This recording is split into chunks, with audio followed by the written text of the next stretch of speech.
Всем привет, меня зовут Артем, и я торгую по механике рыночного аукциона. Сегодня сделаю еженедельный обзор биткоина со стороны объемного анализа. Но перед тем, как начнем, давайте вернемся, посмотрим, как отработал предыдущий прогноз. В своем прогнозе я ожидал снижения цены в район 74-75 тысяч.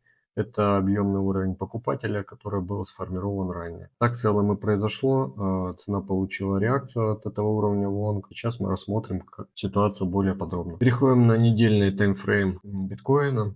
Здесь мы видим, что у нас была объемная зона в районе 70 тысяч, с которой цена вышла и протестировала уровень вал общего лонгового баланса, после чего начала коррекция. На дневном таймфрейме, как я и говорил ранее, цена скорректировалась в объемную зону покупателя, после чего пошла реакция в лонг. Переходим на 4 часа, здесь разберем более подробно. Значит, на снижении мы видим агрессию со стороны продавца. Каждое снижение происходило на достаточно большом объеме, что продавливало цену ниже и ниже. Таким образом, у нас, можно сказать, сформирован был баланс на уровне 77 тысяч, и цена на выходных сняла ликвидность с лоя, который был сформирован у нас в конце апреля, и обратно цену вернули в баланс.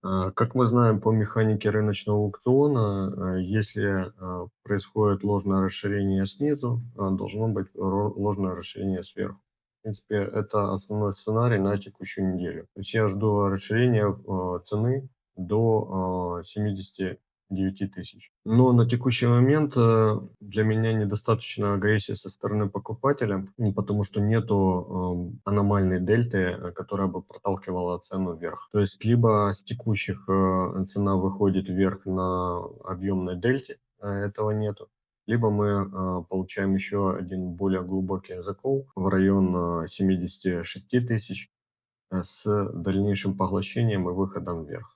Теперь давайте перейдем к анализу маркет профайла, который позволит подтвердить или опровергнуть анализ со стороны футпринта. Значит, как мы видим, опять же, был сформирован баланс на уровне 77 тысяч, объемные 3 дней. Наверху этого баланса есть незавершенный аукцион Урхай. Это будет магнит для цены для дальнейшего движения. Цена с прошлого баланса вышла вниз и сделала ложное расширение, после чего вернулась вверх, сформировав имбаланс покупателя на уровне 76.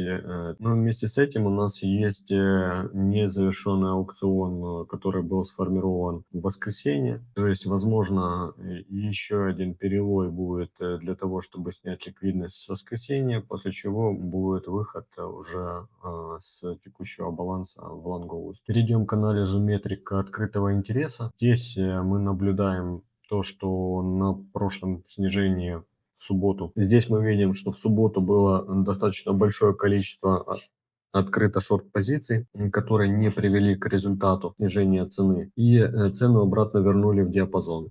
На этом возврате метрики открытого интереса в шорта сильно снизились до значений пятницы. Это говорит про то, что текущий рост был в основном за счет фиксации позиций, а не открытия новых лонговых. То есть зафиксировали прибыль лонги, либо же убытки, которые были. Итак, подведу еще раз итог. Я ожидаю основной сценарий на эту неделю. Это продолжение роста с целью 79 900, 80 тысяч. После того, как цена выйдет в данный диапазон, можно будет ожидать движения выше в районе 84 тысяч. Не за что, пользуйтесь.